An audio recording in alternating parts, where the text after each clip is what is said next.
자, 이어서 기출문제 살펴보도록 하겠습니다. 기출문제 역시 단어, 문장, 단락, 독해로 모두 집중돼야 하는 기본 재료들이죠. 근데 그 기본 재료들도 구석구석 또 출제되는 독립된 문제들로 구성이 되고 있습니다. 1번 문제. 고추쓰기 방안이라고 했는데, 이것이 그 문장 안에서 단어의 적절성 문제라든가 또 심하게는 맞춤법 이런 것들까지 포함하기도 하고, 그러면서 문장과 문장의 관계, 문맥 또는 전체 주제문과 뒷받침 문장의 관계, 이런 것을 단락이라는 차원에서 구조적으로 평가할 수 있도록 하는 이런 항목도 같이 포괄할 수 있게 되는 것이죠. 선택지가 어느 만큼의 내용을 담느냐에 따라서 그 폭이 아주 다양하게 다뤄질 수 있는 질문 영역입니다. 선택지 1번, 기억은 바로 뒤의 말과 어울리지 않으므로 사용으로 수정한다. 그래서 스마트폰 사용이 유발되는 악영향이 하면 사용이, 이게 주어처럼 보이면서 또 뒤에 유발되는 악영향이, 그래서 반복이 되는 그 모습이죠. 그래서 어색한 느낌을 줄 수 있고, 그렇기 때문에 이것을 부사어가 될 수 있게 사용으로 유발되는 악영향이 이렇게 맞게 고쳐진 예가 되겠죠. 그 다음 니은은 맞춤법 차원에서 지적을 하고 있고, 그리고 디귿, 앞뒤 문장의 연결관계를 고려하여 그러나로 수정한다 라고 했는데, 그 디귿을 기준으로 해서 앞에 장시간 집중해서 들여다보면 눈 깜빡임 횟수가 줄어들어 안구가 건조해진다. 그래서 스마트폰 사용해서 안구 건조라는 문제점을 이야기했고, 디귿 이하, 스마트폰 화면에서 나오는 파장의 청색 빛은 숙면을 방해하기 때문에, 그래서 안구 건조증 그리고 숙면 방해. 그러면 스마트폰 사용해서 오는 폐해라는 맥락에서 1, 2 열거되는 이런 양상이 되는 거죠. 그래서 여기는 디귿에는 열거되는 양상, 대등한 차원의 열거, 이것을 설명할 수 있는 그러한 접속어가 들어오는 게 좋겠죠. 그리고 또 이런 정도로 바꿔 쓰는 것이 좋겠습니다. 다음 두 번째 문제, 역시 고쳐쓰기라는 질문인데, 1번, 기억은 논리적인 흐름을 방해하고 있으므로 삭제한다 했어요. 그러니까 이것은 통일성이나 일관성, 긴밀성 이런 차원에서 평가하는 그런 선택지가 되고 있죠. 그런데 앞에 내용을 보면은 봄이면 어김없이 나타나 우리를 괴롭히는 황사가 본래 나쁘기만 한 것은 아니었다 라고 해서, 본래 나쁘기만 한 것은 아니었다. 과거 시제 선어말음이 여기에 쓰였어요. 그래서 뒤에는 현재 나쁘다라는 것을 이야기하는 내용으로 이어지겠지만, 과거에는 그렇지 않았었다라는 것을 이야기한다. 그래서 글의 흐름이 어떻게 이어질 것인가를 대략 알 수 있게 하는 그런 문장이죠. 그래서 시제에 기대어서 과거의 경우와 현재의 경우를 대비하는 이런, 또는 시간의 흐름에 따라서 서술하는 이런 내용을 파악해 볼 수 있죠. 추론적 이해가 가능해지는 부분입니다. 자, 거기 비춰볼 때 기억, 황사 이동의 경로, 이 경로를 이야기하는 것, 이것은 나쁘다, 좋다, 이것을 평가하는 글의 맥락과 어울리지 않는다는 것이죠. 자, 거기 비춰서 다음 2번, 니은은 앞뒤 내용을 자연스럽게 연결해 주지 못하므로 그러므로로 바꾼다 이렇게 했는데, 니은이 있는 위치, 그래서 앞부분에 황사가 무기물을 포함하고 있어 해양 생물에게도 도움을 줬다. 그 앞에 또가 있고, 그래서 앞에 토양의 산성화를 막는 역할 하나, 그리고 해양 생물에게도 도움을 줬다는 또 다른 측면, 이게 두 개가 열거가 된 것이죠. 그리고 니은 뒤에 이어지는 내용을 보면 지금의 황사는 대조보조사 는이 쓰이죠. 여기 기대어 볼 때 앞에 서술된 내용과 반대되는 방향으로 서술이 된다는 것을 알 수 있죠. 자, 보조사를 주목하는 이런 방식으로 꼼꼼하게 읽지 않아도 뒤에 어떤 내용이 이어질지를 바로 직감적으로 파악할 수가 있게 됩니다. 이런 부분들을 활용하면서 문장과 문장의 관계를 평가해 보면 좋을 것입니다. 그래서 역접의 관계로 이어지는 부분이고, 그렇기 때문에 그러나 정도가 더 적절한 내용이 되겠죠. 자, 다음 문제 넘어가서 보겠습니다. 뭐 3번 문제 2번이 답이 되고 있는데 앞에 문제와 유사한 성격이니까 그 정도만 보고요. 4번 문제로 건너가서 보죠. 밑줄친 말의 문맥적 의미가 같은, 그래서 자, 단어 차원에서 질문되는 그런 문제이고 문맥적 의미라고 했어요. 근데 박스 안에 보기의 문장이 아주 전형적으로 앞에 고장난이라는 수식어가 있죠. 그것처럼 시계를 고치다, 수리하다의 의미라는 점이 명확하게 파악이 됩니다. 앞에 고장난이라는 단어가 그 내용을 파악해 주는 거죠. 그런 면에서 선택지 부엌을 입식으로 고치다라고 하는 것은 뭐 좌식에서 입식으로 이런 형태로, 그러니까 다르게 하다, 다르게 바꾸다 이런 의미가 되겠죠. 그리고 두 번째 상호를 순우리말로 고치다라고 하는 것은 예를 들어 뭐 외래어로 된 그 상호를 순우리말로 해서 이건 바꾸다, 교체하다 이런 의미가 되겠고, 세 번째 그 대상이 자동차이기 때문에 이때 고치다는 수리하다라는 의미가 되겠고 3번의 답이 되는 것을 알 수 있습니다. 4번의 경우는 어떻게 이해하면 될까요? 낡은 법을 그러니까 개선, 바꾸어 좋게 하다, 개선 이런 정도로 바꾸어 이해할 수가 있겠죠. 다음 5번 문제. 지도 위에 손가락을 짚어. 그럼 이때 여기까지만 보면 손가락으로 이렇게 누르듯 짚는다 이런 의미로 파악할 수도 있는데 뒤에 가면 짚어가며 여행 계획을 설명하다. 즉 설명하다란 말과 호응 관계로 이해를 해야죠. 그렇기 때문에 여기서 짚다라는 것은 설명하다와 관련 지어 볼 때 단순히 방향을 가리키는 이런 정도가 아니라 알려주다, 이해할 수 있게 하다 이런 의미가 되죠. 그래서 1번의 경우에는 이 말을 짚어보니 열이 있었다, 열이 있다에 기대어 보면 이때 짚다라는 것은 손을 대어서 촉각으로 감지하다 이런 의미가 되겠죠. 그리고 두 번째, 두 손으로 땅을 짚다라고 할 때는 뭐 기대다, 의지하다 이런 의미가 되고, 3번, 그들은 속을 짚어낼 수가 없는 속마음을 추측하다 정도가 돼야 되겠죠. 그래서 그중 가까운 것이 4번이 될 수 있겠습니다. 자, 문맥적인 의미로 그 단어의 쓰임을 파악하는 것인데 사전적 의미가 문장 안에 주어진 조건에 영향을 받으면서 그 의미가 조금씩 확장되어 쓰일 수 있게 되는 거죠. 그렇기 때문에 문장의 구조를 고려해서 주어, 목적어, 소수로 이런 것들이 있다면은 소수로에 밑줄을 쳤다면 그 소수로를 주어와 관련지어서 이해하거나 목적어와 관련지어서 이해하거나 뭐 경우에 따라서 단어의 종류에 따라서는 부사어에 기대어야 그 의미가 명료하게 파악되는 경우도 있습니다. 그런 식으로 주어 소수로 이 호응 관계를 보는 뭐 다른 성분과도 호응이 되는 경우가 있어요. 하지만 대표로 이야기한다면 주어와 소수로의 호응 관계, 성분과 성분의 호응 관계 이걸 고려해서 문제를 풀이하는 것이 가장 좋은 방법입니다. 그 정도. 다음 6번째. 우리 회사의 장래를 너에게 걸었다라는 것은 뭐 기대한다 또는 희망을 품다 뭐 이런 정도의 뜻이 되는 거죠.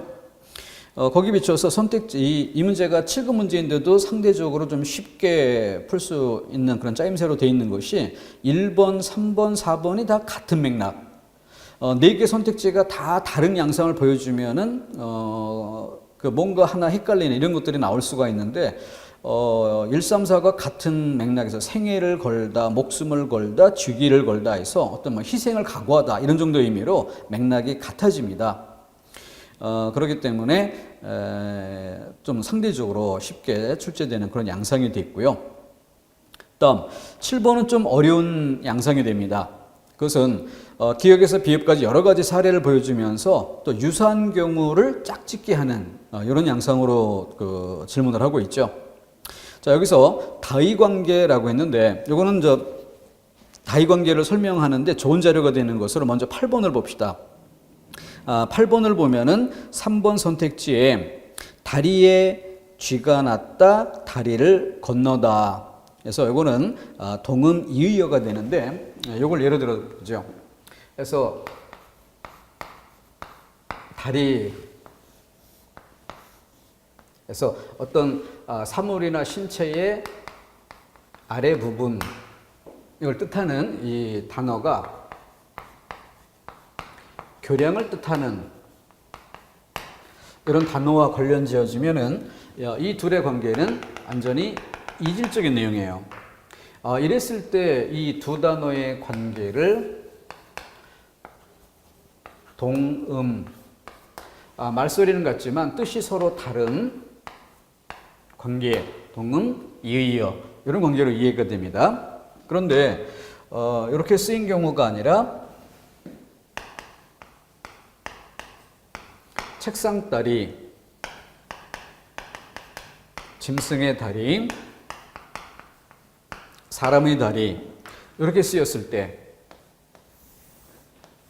이것이 바로 다의 관계가 되는 것이에요. 그래서 다의 관계 여기에는 인접성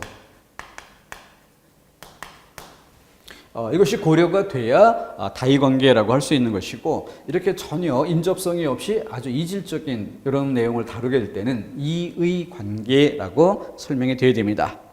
그래서 8번 문제를 먼저 살펴보면은 기역과 니은 배가 부르다 배를 보아라. 그래서 사람의 배와 바다 위의 배 동음이 이의어가 되는 거죠. 그래서 3번이 답이 되는 것이고 나머지는 다의 관계에 놓이는 양상입니다. 자, 그랬을 때 7번으로 돌아와 보면은 기역에 붓글씨를 쓰다 앞에 붓글씨, 글씨 여기에 초점을 두고 그러니까 목적어와 서술어의 호응 관계를 주목해야 되는 거죠. 니은 누명을 쓰다 누명이란 단어에 체크를 하고 봐야겠습니다. 디귿 묘를 쓰다 여기서 묘 이게 대상이니까 이 디귿 같은 경우에는 조성하다 이런 정도로 풀이를 해야 될 겁니다. 그리고 리을 반말을 쓰다 이때는 말을 쓰는 것이니까 말을 사용하다. 뭐 미음은 입맛 맛이 쓰다 미각을 이야기하죠. 전혀 다른 그런 내용이고 4번 시간을 많이 썼다 시간을 사용하다 이런 의미가 되겠지. 그래서 리을과 비읍이 그중 가까운 관계에 있다라고 볼 수 있겠습니다. 그래서 여기는 많은 항목들이 목적어와 서술의 호응 이것을 고려하는 것으로 풀어볼 수 있는 그런 짜임새로 되어 있고 미음의 경우만 입맛이 써서 주어를 살펴보는 이런 관계가 좀 차이점은 있죠. 구조적으로. 그래서 성분과 성분의 호응 관계를 고려해서 문제를 풀어가는 것이다는 점을 좀 주목해 주면 좋겠습니다. 다음 넘어가서 자, 9번은 이렇게 된 터에 해서 이건 처지나 상황을 나타내는 거. 그래서 1번이 힘들었을 터에서 추측을 나타내는 것으로 가장 이질적인 것이고 나머지 2, 3, 4번은 같은 맥락. 그러니까 앞에 7번 문제에서 보았다시피 기역, 니은, 디귿, 리을 전부 이질적이죠. 4개가. 그런 것처럼 선택지에 이질적인 내용들이 다 나오고 그 중에 이제 그 질문에 제시된 이것과 유사한 게 뭐니 하나만 고르라 하면은 문제가 조금 더 어려워질 수 있다는 거죠. 그런데 이렇게 7급 문제임에도 답지의 선택지의 상관관계를 고려해서 비슷한 패턴으로 묶을 수 있는 것들이 많아지면 많아질수록 그만큼 문제풀이가 수월해지겠죠. 다음 10번 문제에서는 반의어의 3가지 양상 넓은 차원에서 묶어보면은 반대말 이렇게 묶을 수 있는데 이걸 세부적으로 쪼개면 이렇게 딱 둘로만 나눌 수 있는 모순관계 또는 반의어를 달리 이제 대리어라고 해서 양분적 대립 이렇게 설명을 합니다. 그리고 이렇게 양방향 화살표로 그릴 수 있는 그것은 중간에 여러 세밀한 단계를 나눠 볼 수 있다는 거죠. 그 중에서 양 끝 아주 이질적이어 보일 수 있지만 중간항을 놓을 수 있다는 점이 차이점인 이것을 극성 대립이라고 하죠. 여기 한 가지를 더 두면 색깔과 같은 이런 경우는 검은색과 흰색 중간항을 회색으로 이렇게 놓을 수 있는 이런 것도 있지만 이것만이 아니라 파란색이나 노란색, 빨간색 이런 것들은 이 선 위에 놓을 수가 없죠. 전혀 다른 방향의 대립의 쌍을 필요로 하는 것입니다. 이와 같은 경우를 다분적 대립, 양분적 대립, 다분적 대립, 그리고 가운데 극성 대립. 자, 반대의 양상을 이렇게 크게 세 가지로 또 나누어 볼 수 있습니다. 자, 그랬을 때 10번 문제에서 1번에 살다 죽다는 바로 여기에 해당되는 경우죠. 그런데 높다 낮다 중간항에 놓일 수 있는 극성 대립에 해당되는 것입니다. 그런 것처럼 2번, 3번, 4번 역시 극성 대립이죠. 1번만 양분적 대립에 해당됩니다. 다음 11번 문제는 이 박스 번호 1, 2, 3 그리고 각각 그 밑에 그 예시 항목을 좀 더 세밀하게 나누고 있는데 일련 번호를 쭉 붙여서 박스 번호 1번 안에 기역에서 비읍까지 이어지니까 박스 번호 2번 밑에 예문을 시옷으로 기호를 바꿔주고 또 3번 여기에는 박스 번호 3번에는 또 두 개 예문이 있으니까 자, 일련 번호 쭉 이어서 시옷 뒤에 이응, 지읒. 자, 그래서 1번 선택지 창문을 종이로 가렸지만 그래도 안이 비친다. 가렸는데 안이 비친다, 속이 비친다 라고 하는 것. 이것은 비읍에 해당되는 이런 내용이고요. 2번 만년설이 쌓인 산이 호수에 비치다. 이거는 앞에 기호 제시되어 있는 것처럼 디귿, 그림자나 영상이 나타나 보이다. 그리고 3번 동생에게 결혼 문제를 비췄더니 동생에게 말하다 이런 내용이죠. 그래서 이거는 박스 번호 3번의 마지막 문장 의향을 떠보려고 슬쩍 말을 꺼내다 여기 해당되는 것이고 이응 4번 글씨를 흘려서 쓰면 성의 없는 사람으로 비치기 쉽다. 이때는 그렇게 보이다, 인식되다 여기 해당되는 것으로 박스 번호 2번에 해당되는 것이죠. 시옷에 해당되는 예문입니다. 이렇게 사전에 풀이를 제시해 놓고 그 풀이에 따라 해당된 사례를 짝짓게 하는 이런 양상도 질문 유형으로 또 맛보기 할 필요가 있겠습니다. 다음 12번 역시 반의 관계. 그래서 1번에 크다 작다 두 단어를 동시에 긍정하거나 부정하면 모순이 발생한다 해서 모순 개념으로 설명하는데 크다 작다 크지도 않고 작지도 않은 중간항에 놓일 수 있는 경우죠. 그래서 모순 개념, 양분적 대립으로 설명한 것은 틀린 것이고 극성 대립이라고 설명해야 한다. 그래서 1번이 틀린 것이고 나머지도 한번 점검해 두면 좋겠습니다. 다음 13번은 가운데 2, 3번 짝지어 보도록 하세요. 남자, 여자는 사람이라는 공통 요소와 성별의 대조적 요소가 있어. 그리고 3번에 오다, 가다, 이동이라는 공통 요소와 방향의 대조적 요소가 있어. 그렇게 해서 반의 관계를 이룬다. 그럼 넓게 반의 관계라는 틀 안에서 대조적 요소라는 말을 썼는데 그것을 좀 더 세밀하게 이렇게 해서 그 양분적 대립 그리고 극성 대립 그리고 다분적 대립 이런 맥락에서 파악하는 것이 필요하겠습니다. 자, 2, 3번에 이제 대조적 요소라는 말을 똑같이 쓴 것 때문에 먼저 읽어보기로 한 것이고요. 1번 상식, 몰상식. 여기에는 부정의 접두사가 붙어 반의어가 만들어진다.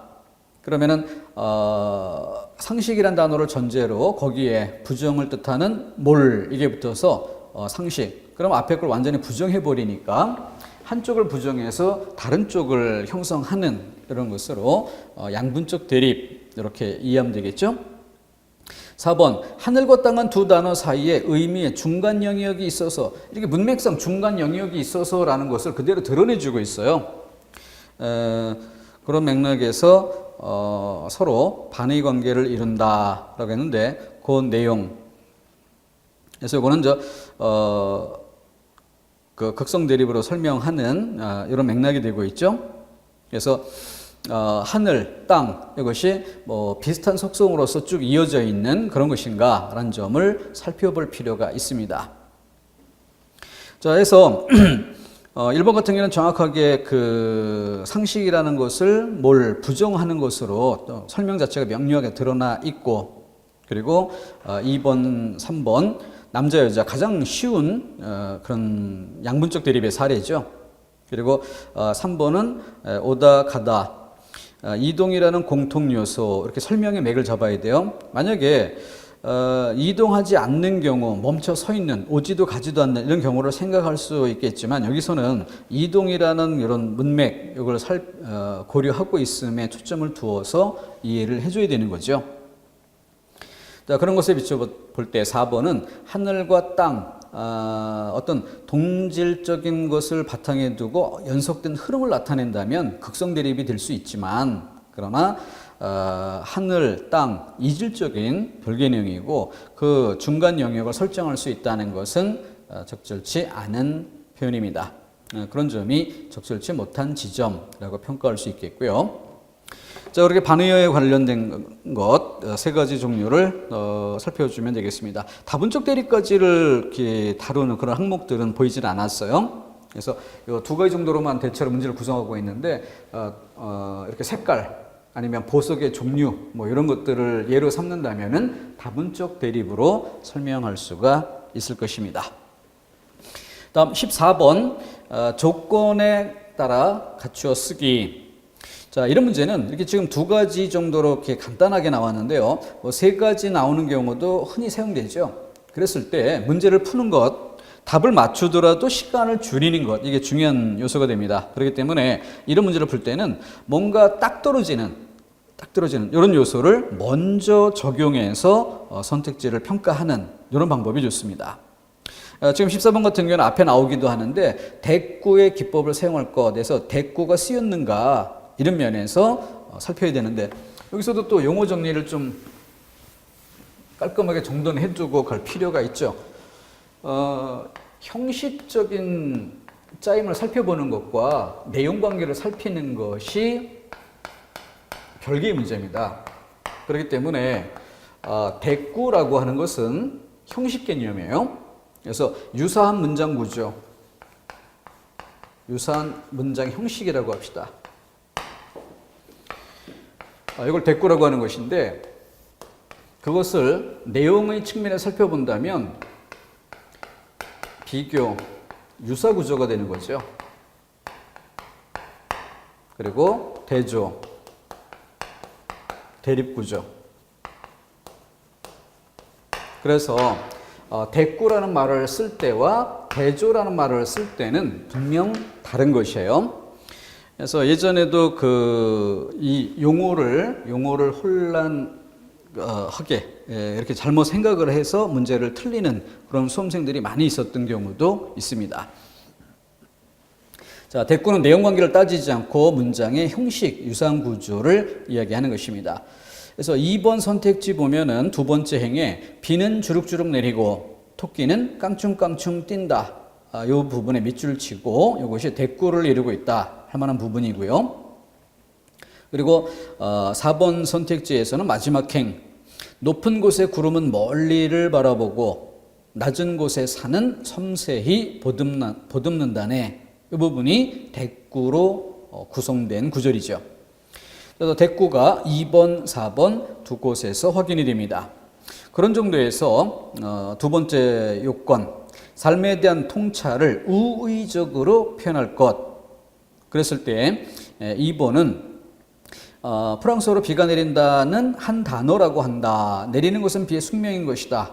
이렇게 비의 어떤 성질, 비와 관련된 내용을 풀어 쓰는 이런 형태로 갔을 뿐 우의적 표현은 담기지 않았다.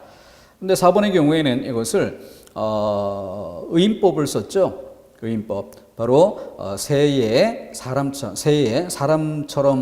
그 속성을 적용해서 서로 인간처럼 대화를 나누는 이런 양상으로 표현하고 있는데 이것이 의인법이 쓰인 것이고 그 지점이 우의적 표현이다. 이렇게 이해할 수 있죠. 뭐 달리 알레고리라고도 하죠. 그래서 이 부분은 그 기댈 우자 이걸 써서 붙이다, 위탁하다. 이 붙이다라는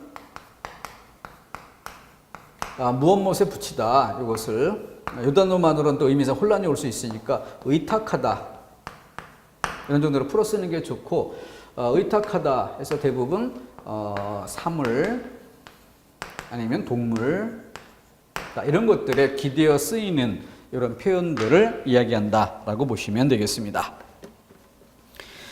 자, 두 가지 조건 모두 만족시켜야 답이 될 수 있는 경우.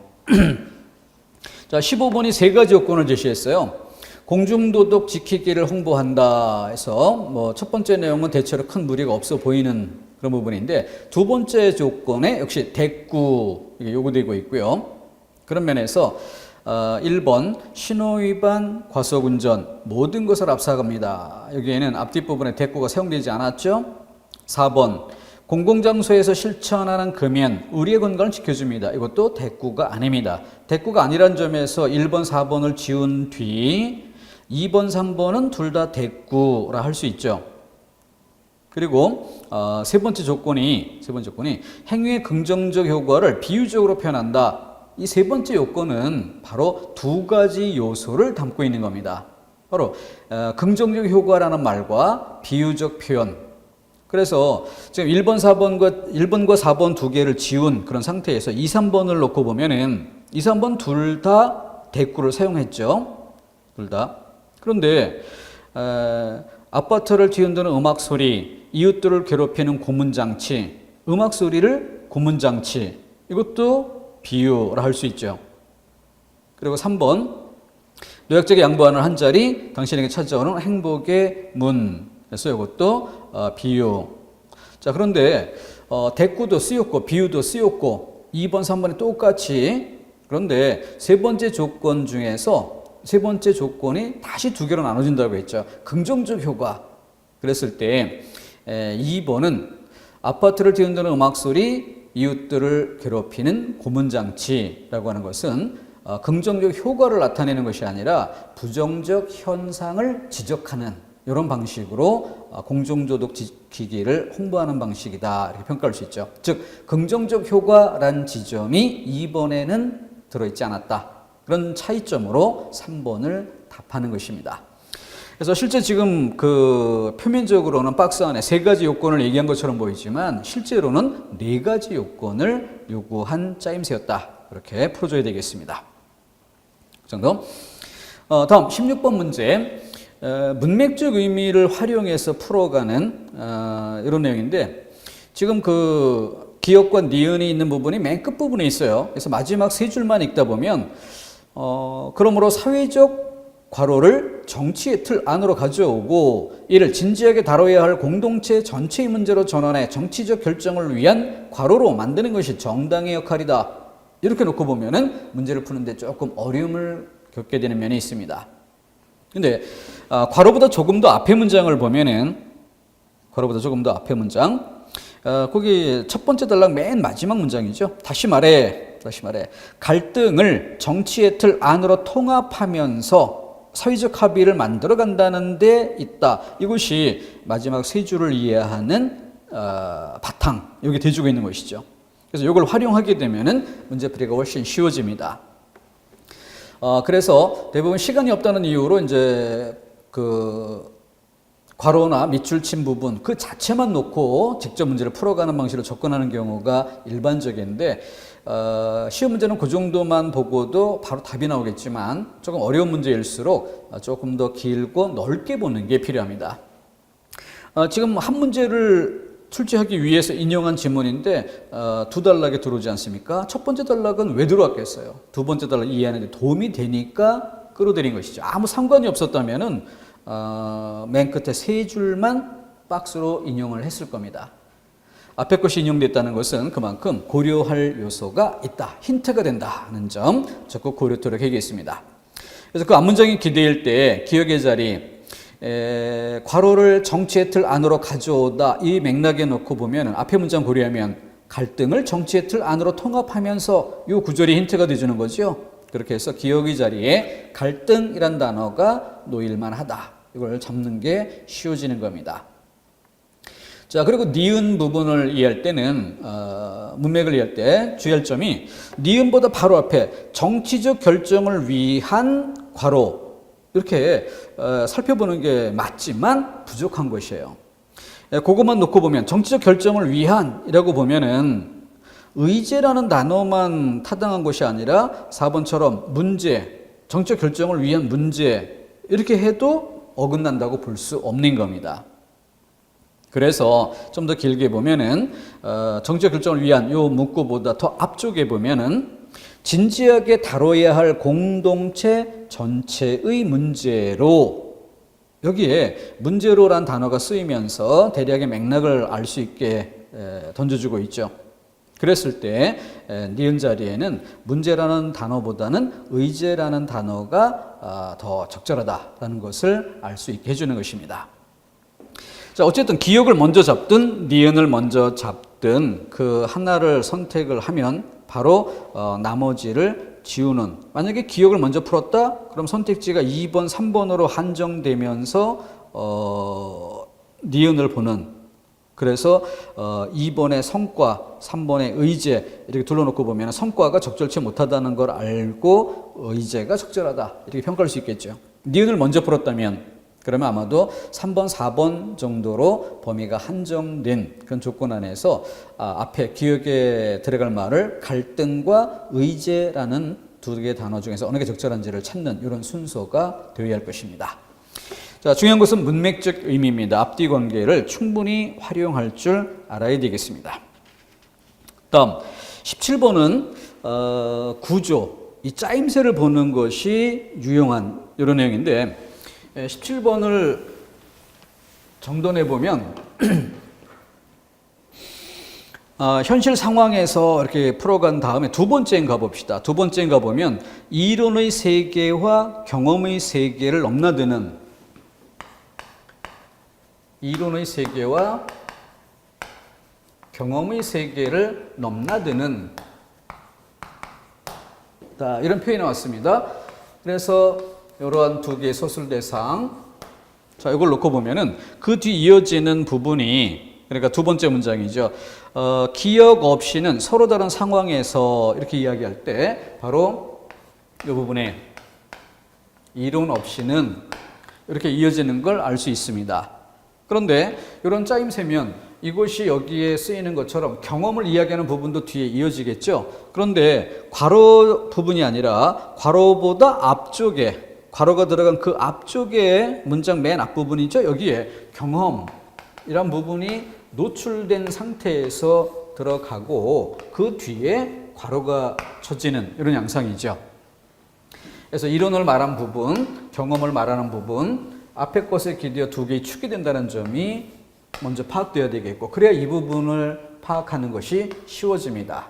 그리고 노출된 경험, 그 범위 안에서 여기에 들어갈 말이 뭐냐, 이거를 찾아가는, 그러면서 맨 앞에 글을 시작하는 부분에 현실 상황에서 개인들이 문제를 어떻게 해결해 나가는지 이렇게 출발할 때 현실 상황이라는 말이 맨 앞에 출발점으로 전제가 되어 있죠. 그런 것을 고려할 때 니은 자리에 현실이란 단어가 들어가는 것으로 이론, 현실 이렇게 답이 골라질 수가 있죠.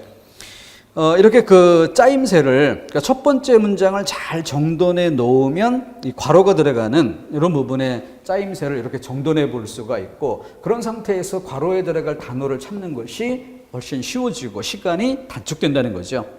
근데 짜임새를 고려하지 않은 상태에서 바로 읽어가다 보면은 한 번에 맥이 딱 깔끔하게 떨어지면 다행인데, 그렇지 않으면 두 번, 세 번 반복해 읽으면서 답을 내더라도 시간상 너무 오래 걸리는 이런 문제점이 나타날 수 있습니다. 유념해야 될 부분이고요. 18번 문제는 난이도가 너무 낮죠. 수학 시간은 재미있다라는 맥락인데 디귿에 수학 선생님 아들이 수학을 굉장히 잘한다. 그래서 재미있다는 것과 아무 상관이 없는 내용이 들어와서 아주 쉽게 고를 수 있는 그런 짜임새였고, 19번은 통일성을 고려할 때 삭제하는 것이 바람직한이라고 질문하고 있는데, 지금처럼 앞부분에 기호가 없이 두 번째 문장부터 기역, 니은, 디귿 이렇게 들어가는 짜임새는 뭐 거의 대부분 여지없이 기호가 없는 맨 앞부분이 일반적 진술, 주제문의 역할 이런 것들을 한다는 점을 보여주는 것과 다름없습니다. 첫 번째 문장을 철저하게 읽어야 되겠어요. 자, 천재라는 말은 18세기 갑자기 영예로운 칭호가 되었다라고 도입 정도 성격의 문장이 나왔고요. 그리고 두 번째 문장, 천재는 예술의 창조자이며 예술의 창조는 과학처럼 원리나 법칙에 의거하지 않는다. 자, 그래서 과학이라는 부분을 끌어들이기는 했으나 그 과학의 원리나 법칙에 의거하지 않는다라는 과학의 부정적인 그런 측면을 이야기하면서 예술의 창조라는 것의 차이점을 강조하는, 여기에 이 글의 초점이라는 점을 드러내는 거죠. 그렇기 때문에 이걸 전제로 해서 그 뒤 이어지는 기억, 니은, 디귿, 리을을 살펴보면, 기억, 과학은 인간의 이성과 감성 사이의 분열을 가져왔다. 니은, 예술에는 전례의 비방이 있을 수 없으며 있다 하더라도 전수될 수 없다. 예술가 스스로도 자신이 완성한 작품의 진정한 비밀이 무엇인지 명확히 알지 못한다. 등등 해서 전반적으로 예술을 이야기하는 이런 맥락에 기대어 기억은 과학을 이야기하는 그런 것으로 이질적이다. 물론 예술을 말하기 위해서 기억보다 바로 앞부분에 문장이 나타나는 것처럼 과학을 끌어들여 뭔가를 언급하면서 차이점을 부각시키거나 하는 이런 방법으로 예술에 초점을 두는 문장이 될 수 있어요. 그런데 기억은 그러한 의도 없이 과학 자체만, 문장 끝날 때까지 과학 자체만 다루는 것에서 멈추고 있죠. 그렇기 때문에 이질적이다, 통일성을 해쳤다, 이렇게 평가할 수 있는 것입니다. 자, 그러고 나서 접속 문제까지만 하나 더 살펴봅시다. 20번 문제 보면은 기억에서 디귿에 들어갈 접속어를 순서대로 나열한 것은 순서대로. 그래서 이것도 역시 접속어 문제가 힘든 분들은 꼭 이렇게 정리를 해주시면 좋습니다. 첫 번째, 여러 개 문제를 풀이하고, 그 다음 틀린 문제 고르고, 세 번째는 그 틀린 문제의 인용문은 워드 프로세서로 작업을 한 다음에, 네 번째, 행별로 끊어서 배치하자. 그래서 프린트 할 때 여백을 좀 많이 준 상태에서 프린트를 하는 게 좋습니다. 그래서 매 문장을 이렇게 배치할 수 있도록, 그런 상태에서 바로 이 자리에 접속어를 넣어볼 수 있도록, 그때 주어면 주어, 소수로면 소수로, 뭐 어떤 것들은 수식어가 길게 나오고 주어가 다 뒤에 나오는 경우도 있죠. 이런 것들을 쭉 표시를 해주는 거예요. 그런 상태에서 우리가 이런 반에서도 이렇게 강조했었던 것처럼 일단 일반과 특수, 뭐 동그라미 셋, 둘, 하나, 뭐 이런 관계를 표시해 보기도 하고, 또 추상적인지 구체적인지, 일반적 진술이라고 해서 항상 추상이고 특수 진술이라고 해서 항상 구체적인 것은 아닙니다. 다를 수가 있어요. 그런 상태에서 내용 관계를 고려하면서 여기에 접속어를 채워 넣어가도록 연습하는 것이죠. 그렇게 해야만 실력을 길러갈 수가 있습니다. 자, 첫 번째 문장에 역사의 연구는 개별성을 추구하는 것이라고 할 수가 있다. 그리고 끊어내렸다 치고, 구체적인 과거의 사실 자체에 대해 구명을 꾀하는 것이 역사학인 것이다. 자, 그럼 맨 끝에 문체를 볼 때 역사학인 것이다, 뭐뭐인 것이다, 이 부분에 기대어도 좋겠고, 그 앞에 담긴 내용이 물론 더 정확한 근거가 되긴 하죠.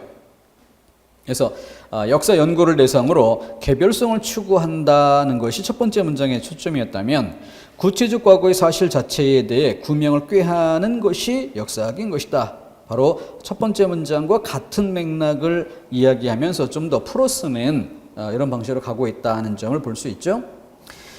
그래서 1번의 즉 이런 정도가 적절하고, 4번의 다시 말해 이것도 타당하다고 볼 수 있죠. 근데 2번의 가령 이런 것들은 어떻습니까? 이런 경우는 어떤 예를 들거나 할 때 적합한 이런 접속어가 되겠죠. 3번 역시 마찬가지고. 그렇게 해서 좀 명료하게 파악됐다 싶으면 바로 거기에서 선택지 양을 줄여가는. 자, 이때 주의할 점으로 소거법에서 주의할 점은 예를 들어 긍정적인 것을 고르는 문제에서 확실하게 긍정적인 것은 남겨두고 확실하게 X인 것은 지워냅니다. 그런데 문제는 잘 모르겠다, 애매하다 이런 것들이 있어요. 이런 건 지우면 안 되는 것입니다. 이런 건 남겨둔 상태에서 다른 것을 평가하고 거기에 따라서 상대적으로 확실하게 단정할 수 있을 때까지 점검하는 이런 자세가 필요한 거죠. 딱 떨어지지 않는 나머지 애매한 것들까지를 처음부터 지우다 보면은 실수가 나올 수 있다. 그게 주의할 점입니다.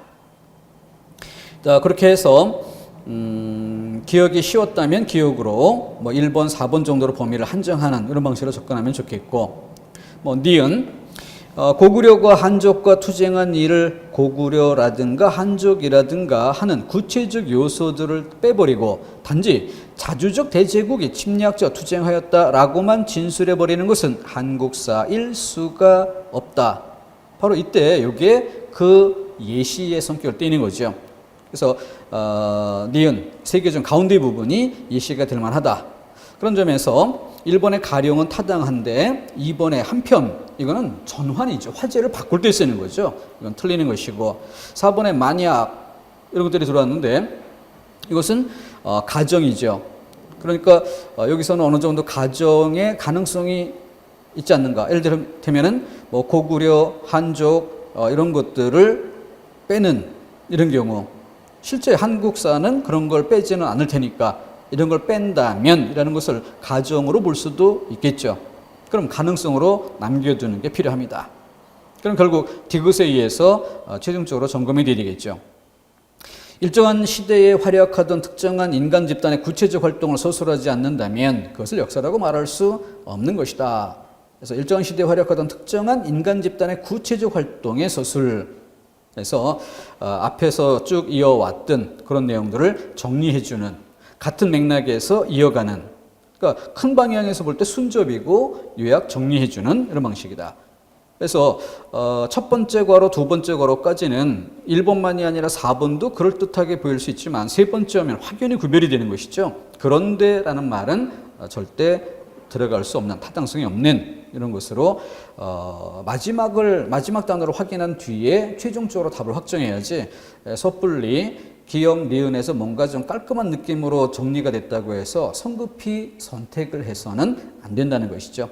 가능성을 좀 열어두고 포용한 상태에서 확실한 것이 나올 때까지 함부로 지우지 않도록 주의하자. 소거법에서 주의할 점 강조드리는 것까지 좀 많은 그 시간을 들여서 해야 되는 단원이라서 문제 수가 좀 부담스러울 수가 있겠습니다. 20번 20개 문제 정도로 해서 일단락 짓고 다시 여러분들께 강조드릴 점은 단어를 모아서 문장을 이해하는 것이고 문장을 모아서 단락을 이해하는 것입니다. 그런 상태에서 모든 독해 문제가 풀리는 것이에요. 그걸 위해서는 앞에 문제를 풀어오는 과정에서 몇몇 지적했었던 보조사라든가 시제, 선어말어미 이런 걸 언급한 경우도 있죠. 그런 것처럼 문법적 요소가 고려될 수도 있고, 또 단어와 단어의 관계, 한 단어만의 뜻이 아니라 단어의 뜻을 또 다른 단어와의 관계 속에서 이해하는, 이게 아주 중요한 어휘 능력이고요. 그것을 문장이라는 차원에서 볼 때는 또 문장의 구조, 틀 속에서 이해하는 것, 이런 것들이 몸에 배인 습관이 돼야 한다는 것이죠. 그리고 단락이라고 하는 것은 그렇게 단어나 문장에서 공부했던 내용들이 여러 개 문장으로 이어져서 연결된 것이 단락인 것이에요. 그래서 각각의 지점에서 공부할 거리들이 있고 그것을 종합해내는 것이 단락을 재료로 하는 대부분의 독해 문제가 되는 것이다. 그래서 독해를 위한 기본 재료, 단어, 문장, 단락, 그 중요성에 대해서 20개 정도 문제 풀어보면서 강조를 드려봤습니다. 적극 연습해 두시고 활용할 수 있도록 훈련이 좀 꼼꼼히 준비됐으면 좋겠습니다. 고생하셨습니다.